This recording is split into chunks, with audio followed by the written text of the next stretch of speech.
January 6th, 1988. Platform 4. A westbound Amtrak 8 cars, maybe 40 passengers pulled out of Michigan Central Station at 11:15 inches the morning. Nobody waved. Nobody took a photograph. The conductor didn't announce it as the last departure. He didn't know. But the Detroit Free Press did. That morning, the editorial board wrote something that would prove more accurate than anything published in that paper for the next 30 years. More than a mere excursion into nostalgia, they wrote, "The shutdown of the Michigan Central Depot should be the occasion of serious reflection about what we once were, what we have lost, and what, given sufficient will, we could regain." What they were mourning wasn't a train station. They were mourning the building that had greeted every wave of dreamers who ever stepped into Detroit, immigrants from Poland and Italy, black families fleeing the Jim Crow South, soldiers leaving for 2 world wars and coming home from them. For 75 years, this 18-story Beaux-Arts cathedral of marble and bronze had been the first thing you saw when you arrived in the city that was building the 20th century. And now the trains were gone. The building would stand empty for the next 36 years. Its marble would crack. Its copper would be stolen. Its chandeliers, 3 of them, each worth $100,000, would vanish in the night. But here's what nobody standing on that platform in January of 1988 could have known. This building wasn't done, not by a long way. To understand what Michigan Central Station became and what it lost, you have to go back to the fire that brought it to life 75 years earlier. A fire and a city that was about to become the richest in America. December 26th, 1913, the day after Christmas. A fire tore through Detroit's old 3rd Street Rail Depot, the city's only inner-city train station, and reduced it to rubble in a matter of hours. Thousands of passengers had nowhere to go. But 2 miles west, in the Corktown neighborhood, a building had been rising for almost 2 years. It wasn't finished. The upper floors of its 18-story tower had no furniture. Some of the interior marble hadn't been set. The formal dedication was still weeks away. None of that mattered. The fire forced Michigan Central Station into service, unfinished, undecorated, unannounced. There was no ribbon cutting, no ceremony, no grand opening. Passengers simply walked in the next morning and boarded a train. It would take 111 years for this building to finally get the grand opening it deserved. The architects were Whitney Warren and Charles Wetmore, along with Charles Reed and Alan Stem, the same firms who had just completed Grand Central Terminal in New York City. They knew how to build a train station that announced something.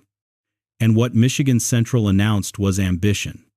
The waiting room alone was modeled on an ancient Roman bathhouse, soaring Guastavino tile vaults, 54 feet overhead, walls of marble, floors of terrazzo, Doric columns flanking a ticket arcade with brass fixtures and beveled glass.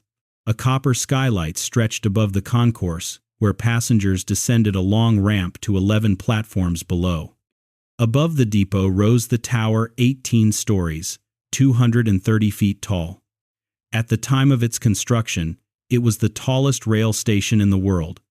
The tower held over 500 offices, and from its upper floors you could see across the Detroit River into Canada. The Detroit Free Press described the interior in 1913. The grandeur is something that will be lasting, for it is of marble, brick, and bronze. Lasting. They had no idea how much weight that word would carry.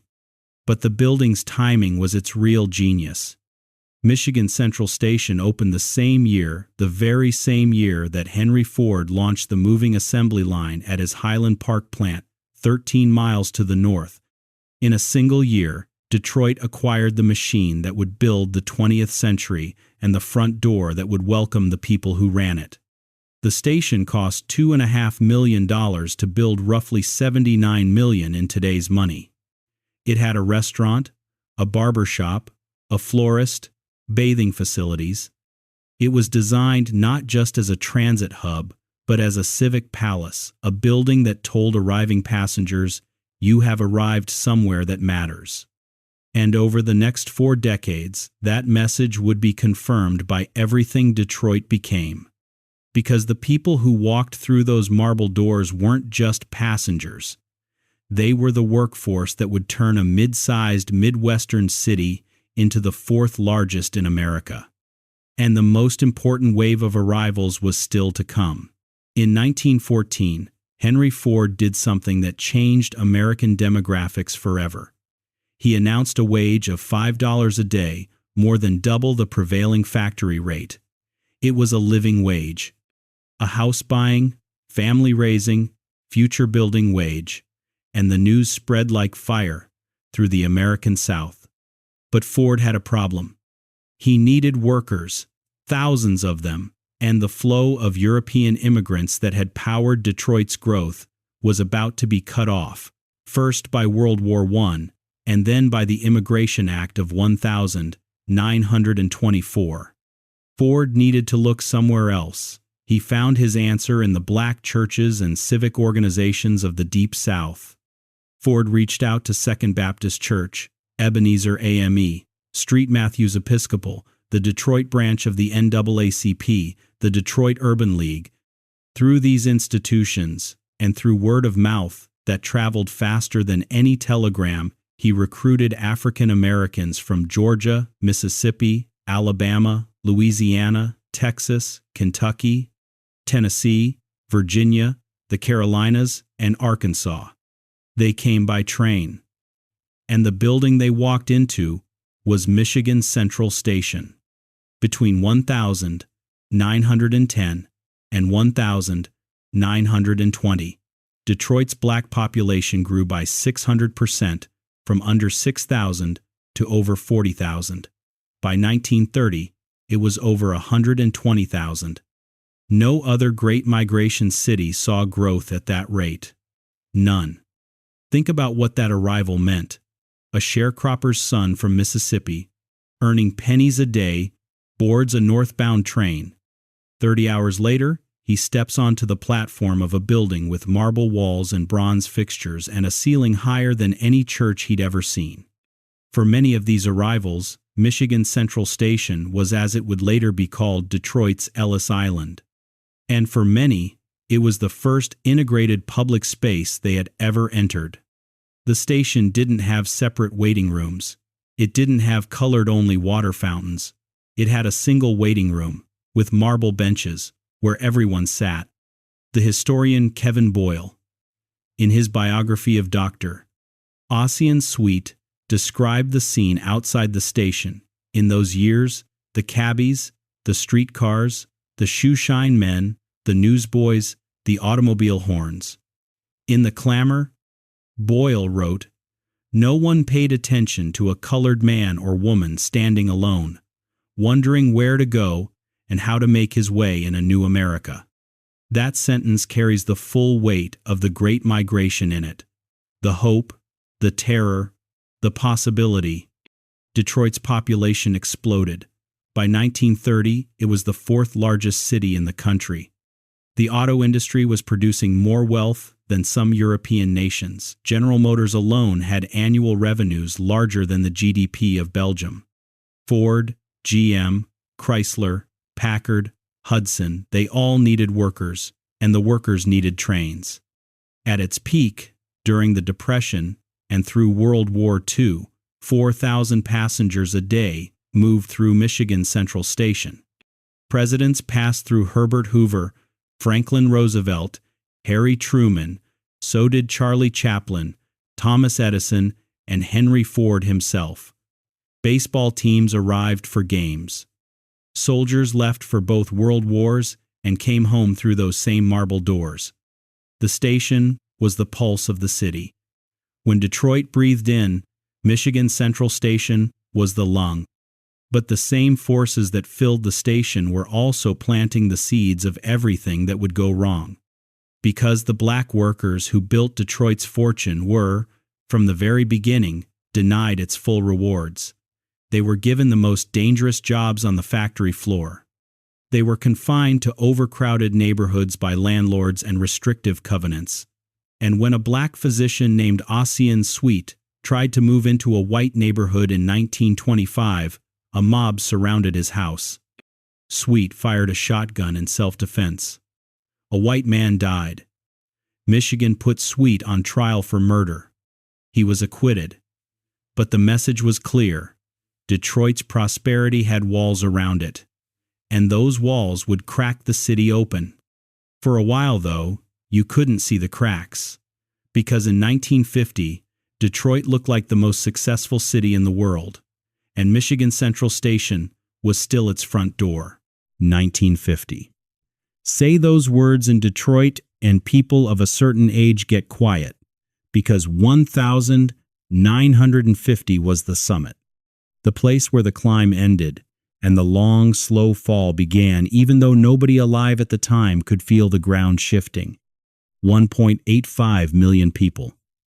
Fourth largest city in America, behind only New York, Chicago, and Philadelphia.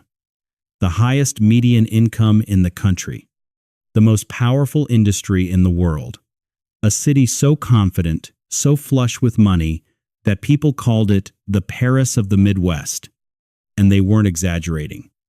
Downtown Detroit had wide Parisian boulevards lined with Gilded Age architecture and Art Deco towers. Hudson's department store, the tallest department store in America, the second largest by floor space, anchored the shopping district. Hotels, nightclubs, jazz halls, theaters that rivaled Broadway, an opera house. The city hummed. Michigan Central Station, in those years, was a world unto itself. You could walk in from Roosevelt Park, get a shave at the barber shop, buy flowers for the person meeting you at the other end, eat dinner in the station restaurant, and board a train to New York, Chicago, Toronto, or Montreal, all without stepping outside. The office tower above was full, 500 offices, hundreds of railroad employees. The platforms below ran 11 tracks, and the trains ran on time. Inside the factories, wealth was being distributed at a scale the country had never seen. The United Auto Workers, the UAW, had organized the Big Three, and their contracts created something new in American life: a manufacturing middle class. A line worker at Ford could own a house, a car, a refrigerator, a television, could send his kids to college, could retire with a pension. That wasn't normal. That was Detroit's invention, as much as the assembly line itself. The auto industry employed hundreds of thousands of people directly, and hundreds of thousands more indirectly. In 1950, 56% of all automobile manufacturing employment in the United States was in Michigan. But at the exact moment of that statistic, the peak, the factories were already starting to move. Not to Japan, not to Mexico, not overseas. They were moving 12 miles away, and that 12-mile shift would hollow out a city. Ford's River Rouge complex was the largest integrated factory in the world. At its peak, around 1,930, 90,000 people worked there. By 1960, that number was 30,000. By 1990, 6,000. The jobs didn't disappear. They moved to suburban plants, to Sunbelt states, to non-union facilities where land was cheaper and labor was more compliant. Ford was the first, but GM and Chrysler followed. The factories that had lined the Detroit Terminal Railroad, an unbroken arc of industrial production that defined the city's geography, began to go dark, one by one. At the same time, something else was happening to Detroit's landscape. In the 1950s and 1960s, 5 interstate highways were carved through the city. The neighborhoods they destroyed were not random. Black Bottom and Paradise Valley, 2 of the most vibrant black communities in America, home to jazz clubs, businesses, churches, and tens of thousands of residents, were bulldozed to make way for the Chrysler Freeway and the Lodge Expressway. The people who lived there were scattered. The businesses never reopened. And the new highways, made it easy for white residents to live in the suburbs and commute to city jobs, draining Detroit of tax revenue while still consuming its infrastructure. Michigan Central Station was not immune. By the mid-1950s, passenger rail across America was in decline. Cars were cheaper. Highways were faster. Airlines were glamorous. In 1956, just 6 years after the city's population peaked, the New York Central System put Michigan Central Station up for sale. The asking price, $5 million. 1/3 of what it had cost to build in 1913. There were no takers. The slow bleeding continued.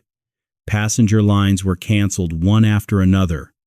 On April 1st, 1967 a date, the building's historians still note the main waiting room was closed.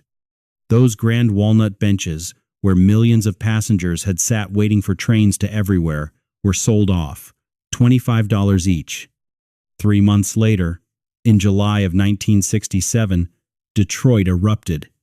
The uprising, sparked by a police raid on an unlicensed after-hours club, lasted 5 days. 43 people died. 1,400 buildings burned. The National Guard rolled tanks down 12th Street. The causes ran decades deep: overcrowded housing, police brutality, job discrimination, the bulldozing of black neighborhoods for highways.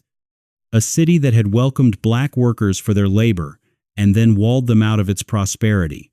The 1967 uprising didn't cause Detroit's decline. It was the visible expression of a decline that had been building since the factories started moving. White flight accelerated. In 1950, 83% of Detroit's population was white. By 1980, it was 34%. The white population fell 95% between 1950 and 2010. They took their tax dollars with them. In 1974, Ford closed its Highland Park plant, the birthplace of the assembly line, the factory that had changed the world. The oil crisis was battering the auto industry. Japanese and German competitors were building better, cheaper cars. Chrysler nearly collapsed entirely in 1979. General Motors shuttered its Dodge main plant, which had once employed over 30,000 people. Inside Michigan Central Station, the last amenities vanished. The restaurant closed. The barber shop closed. The flower shop closed. The main entrance was sealed. All that remained were 2 ticket windows, sharing a parking lot entrance with railroad employees.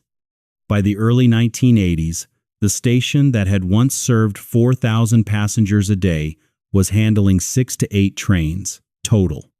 On January 6, 1988, the last one left.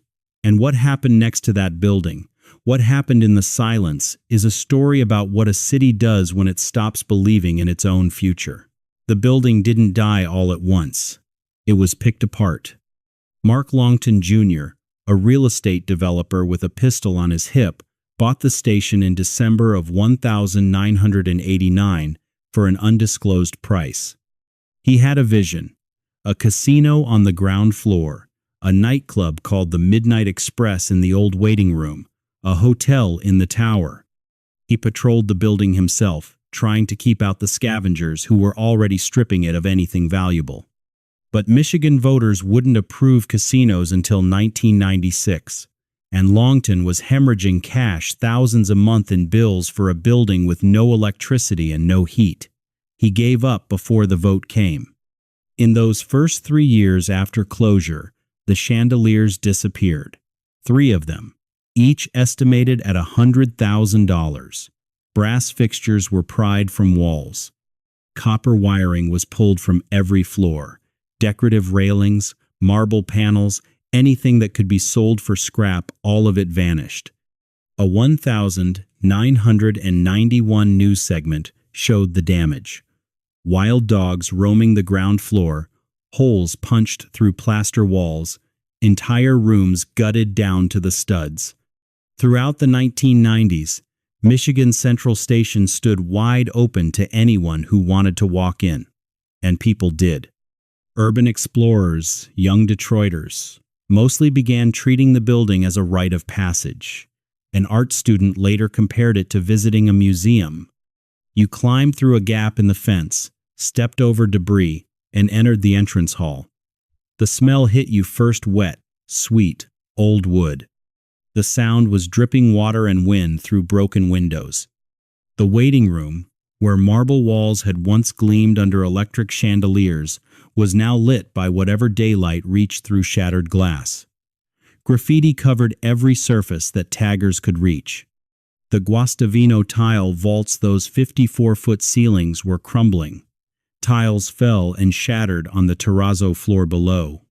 In 1996, the Maroon family's controlled Terminals Incorporated, the same company that owned the Ambassador Bridge, bought the station. Matty Moran, a billionaire, announced plans to restore it as an international trade center, then as a customs facility, then as something else. None of it happened. He surrounded the building with barbed wire and chain-link fencing, but the decay continued inside. Year after year, proposals appeared and died.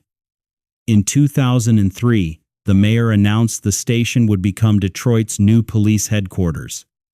It didn't. In 2008, Moran proposed an $80 million renovation. It never started. In 2009, the Detroit City Council voted for an emergency demolition. The building was deemed structurally hazardous. A lawsuit saved it. Lawyers cited the station's placement on the National Register of Historic Places, its landmark status under the 1975 National Historic Preservation Act. The wrecking ball was stopped. In 2015, Moran installed new windows in the tower, a cosmetic gesture that did nothing about the flooded basement, the collapsing steel roof, or the fact that the marble quarry that had supplied the original stone had itself gone out of business the same year the station closed. Michigan Central Station was, by this point, arguably the most photographed abandoned building in the world. And that's what made it dangerous, not the collapsing structure, but the meaning people projected onto it, because for 30 years, this building didn't just decay. It became something else entirely. By the 2000s, Michigan Central Station had become shorthand, not for a train station, for an idea. The idea that a great American city could simply stop. Photographers from around the world came to shoot it. They called it ruin porn, though the people who lived in the neighborhoods around the station had other names for it. The images were extraordinary. Shafts of light falling through broken windows onto debris-covered floors, graffiti spiraling up marble columns, trees growing through cracks in the concourse. The station became what one writer called the Eiffel Tower of ruined photography. But for Detroiters, the building wasn't an aesthetic experience. It was a wound. In 2013, Detroit filed for bankruptcy, the largest municipal bankruptcy in American history, with debts exceeding $18 billion. By then, the city had 40 square miles of vacant land, a third of its total area. The population had fallen from 1.85 million to just over 700,000. Entire neighborhoods were empty. Hundreds of properties were being abandoned every single month. The station stood over all of it like a headstone. And yet, and this is the part that matters, nobody in Detroit wanted it torn down. Surveys showed it. Council votes showed it. Lawsuits showed it. The same city that couldn't fund its own pensions, couldn't keep its streetlights on, couldn't prevent houses from being stripped and burned in the night that city fought to keep an empty train station standing. Why? Because Michigan Central Station was never just a building. It was evidence. Evidence that Detroit had once been extraordinary, that the marble was real, that the ambition was real, that the 54-foot ceilings and the bronze fixtures and the 11 platforms were not a myth. The building was proof that the city's memories of itself were true. And as long as it stood crumbling, yes. Gutted, yes. But standing, then maybe the future it represented was still possible too. The Free Press editorial from 1988 had been right.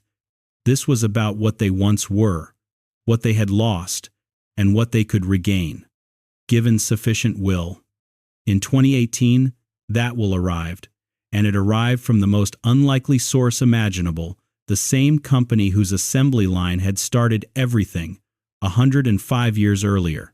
On a June evening in 2018, Bill Ford Jr., the great-grandson of Henry Ford, the executive chairman of Ford Motor Company, stood in Roosevelt Park in front of Michigan Central Station and told the crowd what he'd done. Ford had purchased the building for $90 million. This station was our Ellis Island, he said, a place where dreamers in search of new jobs and new opportunities first set foot in Detroit. But once the last train pulled out, it became a place where hope left. In 2018, I decided it was time to change that. The announcement stunned the city. Local rapper Big Sean performed. Tours were offered the first time the public had been inside the building in 30 years. People wept. Then came the work. And the scale of it was almost incomprehensible. 3.5 million gallons of water were pumped from the basement. Nearly 4,000 cubic yards of debris were hauled out. The steel roof structure above the Guastavino vaults was on the verge of total collapse. Engineers had to arrest the decay before they could begin any restoration.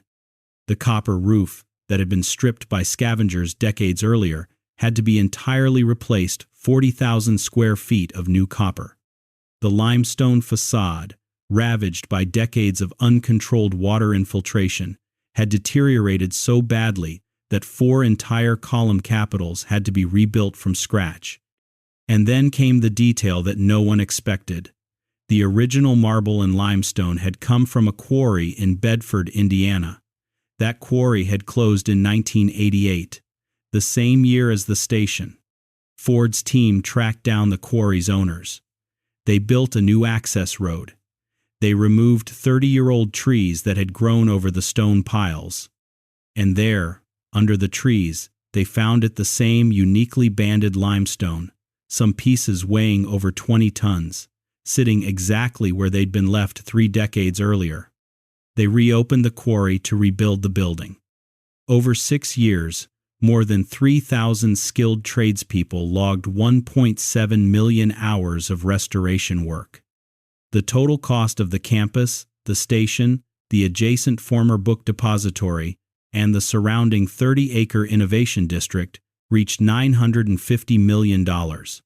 Quinn Evans, the architecture firm that led the restoration, sorted through historical photographs and original plans to match every detail. Where the original plaster cartouches in the waiting room had been destroyed, there had been 4 when they first assessed the building. By the time Ford arrived, only 1 remained. They used 3D, scanning and printing to recreate what had been lost. And they made one deliberate choice that said everything about what this project understood.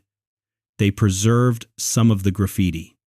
Not all of it, but selected sections, left intact in the restored marble, as a record of the 36 years the building had stood empty.